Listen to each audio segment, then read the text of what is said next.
yaitu Muhammad ibni Abdillah Abdul Muttalib dan Hasyim Abdul Manaf bin Qusay kila murah bin Kamat luwai walid firin malik nadoi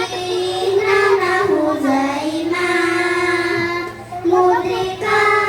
Ilyas lan Mudar Nizam Mu'ad dan Adnan saking arah ibu-ibu Muhammad Aminah Wahab Abdurrahman Surokilab Murah Kamat terus pada putra-putra Kanjeng Nabi iku kabeh ana pitu terus putra kakak putri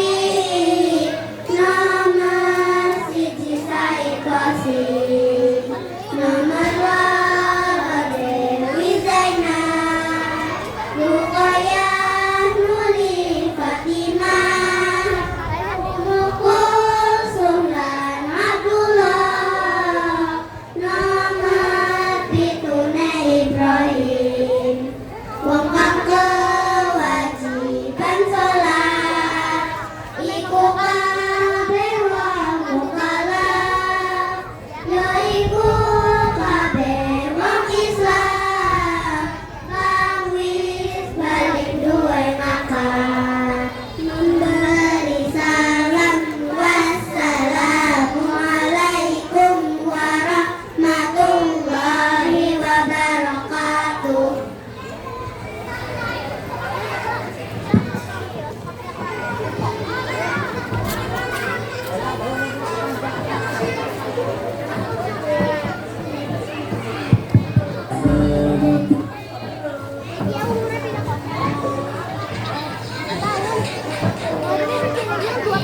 Ibu